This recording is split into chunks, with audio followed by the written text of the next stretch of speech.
Hi, I'm Alex Archibald. I've been buying and selling antiques since I was a kid.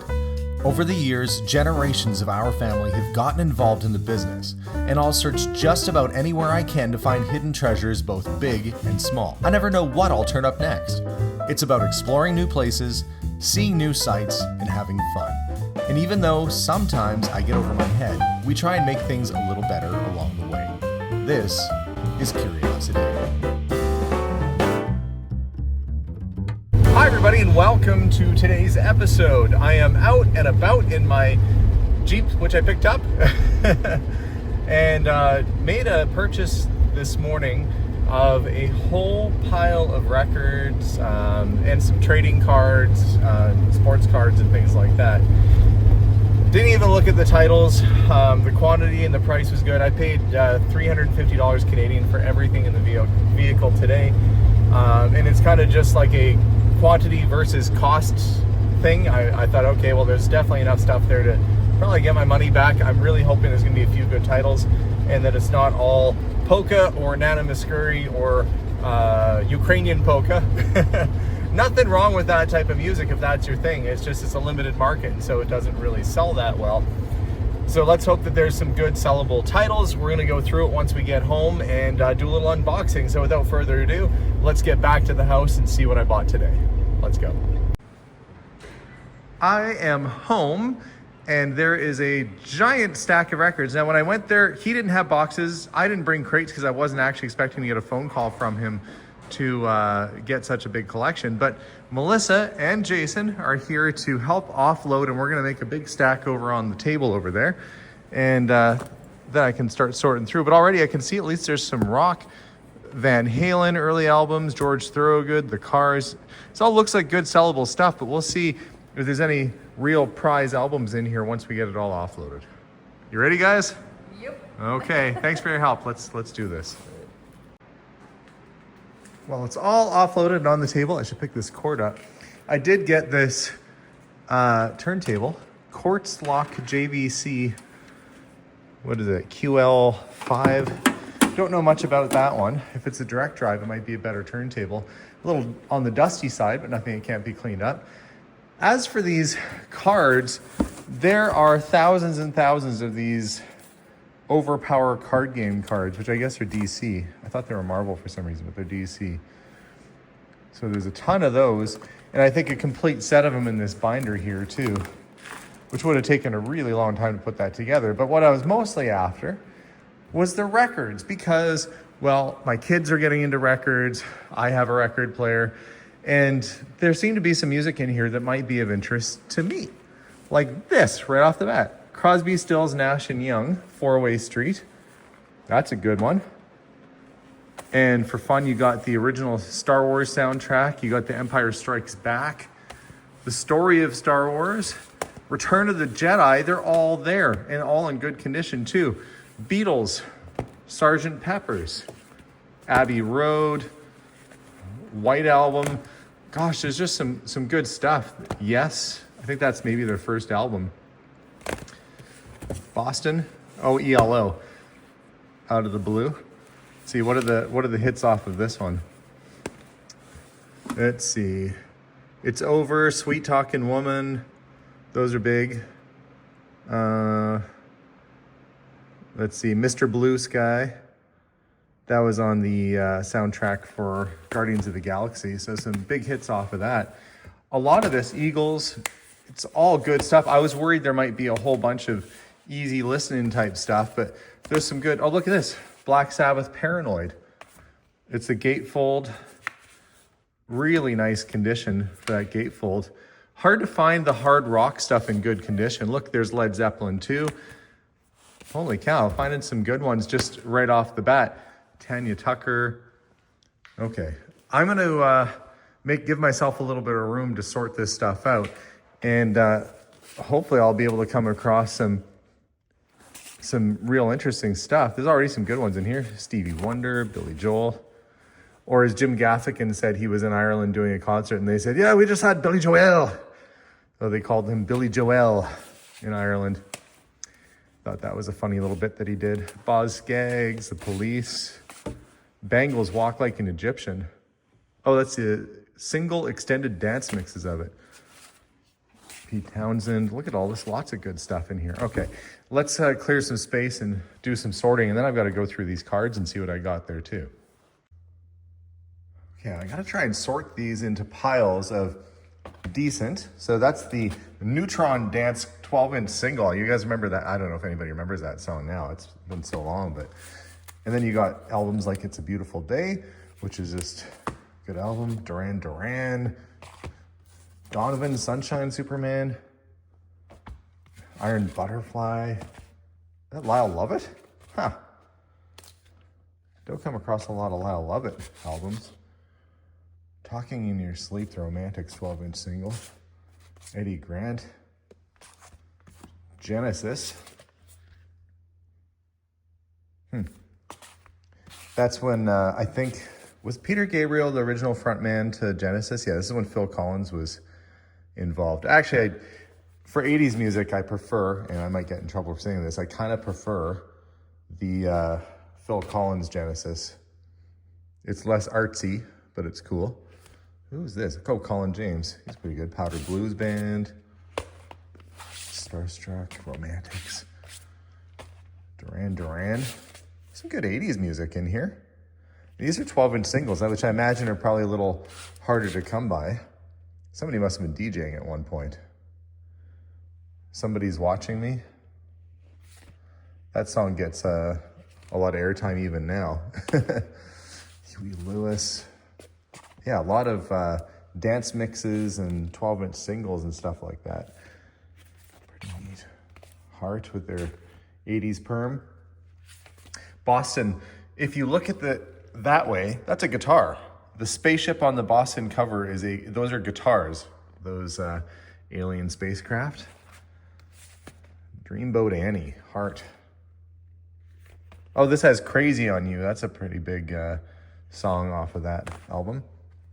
Is that one autographed? No, just scribbly looking artwork. It's another Heart album. Country Joe. Some of these are definitely a little bit more obscure, but glad for it. I think almost every one of these records is good. I'm going to get a pretty good pile of interesting albums here that I think I'll be able to sell basically individually, maybe through auction or something. Joe Jackson or Jackson Band. This must have been alphabetical at one point, maybe when I took them out of his shelves, because the J's are together. Oh no, then it gets into the Cars. I take it back. But that's why we organize. George Thorogood, Van Halen, Steve Miller, a lot of classic. Patti Smith, Eddie Money. Gosh. Okay, there's no bad music in here, I would say. Well, that's my opinion. But, you know, you get Led Zeppelin, Cheap Trick, Aerosmith,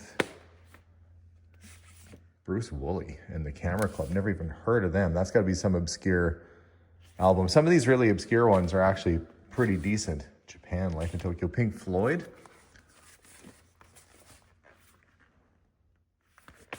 And then randomly a disco. Well, luckily it's not in there. I shouldn't say that. There's a lot of people that like disco music. It's just not for me. Rompin' Ronnie Hawkins. Arlo Guthrie. What type of music did you guys grow up listening to at home? I'm curious to know from the comments below if you had any of these albums or what your parents were listening to. For me, there's certain albums that I come across, like if it's Billy Joel or Peter Gabriel, that definitely remind me of my parents' record collection when I was a kid, which they got rid of, and then my dad ended up getting a bunch of records back again. Here's We Are the World. But certain things just really, you know, kind of trigger memories. That Police album, I remember my dad having Boz Scaggs. There's Billy Joel right there. So sometimes you go through these and you go, gosh, I remember my parents having this album. Actually, what did they have? It wasn't this one. He might have had that. What's the, oh gosh, it's like Inner something or other, Stevie Wonder. It's like a brown cover with his face and it circles all around. That was such a good album. I remember my parents had it. It's going to drive me crazy. Maybe you can put in the comments if you guys know what I'm thinking of. Alice Cooper, Flush the Fashion. Scrubbelow Kane, yep. No idea who some of these bands are. I know who Devo is with their flower pot hats, the avant-garde 80s kind of bands, but so much good music. Okay, I think I'm gonna do all right with this.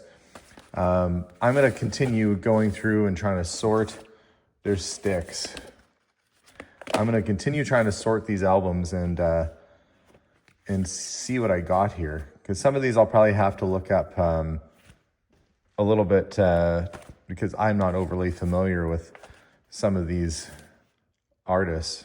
And that could be a good thing because it might mean that they're a little trickier to come across. And then I still got all these cards to sort through, which I think for the most part, these are these DC Comic Overpower cards, which I'm sure there's a following for. But there's also Marvel comic trading cards and stuff in here too. Okay, God darn it, I guess I do have to go through all this because hard to say what's going to be in here. You hope there's going to be some old hockey cards or something, but I don't think that's going to be the case today. But always fun to go through a stack of stuff like this and see what we come across. Some of these I'm looking forward to putting on and listening to again, like Too Shy by Kajagoogoo, or I can't play this one because I might try and assassinate the Prime Minister of Malaysia. Some of you will get that reference, some of you won't, that's okay. But I am finding a lot of really interesting albums in here that you really don't see every day. So this guy was definitely into the somewhat obscure and Canadian and 12-inch singles and soundtracks. So really having a good time going through this stuff. Now, among all the records, of course, were these cards, and I thought most of it was this trading card game called Overpower, which is by DC Comics. However, going through the box, I also see there's a bunch of superhero stuff. So this is Youngblood.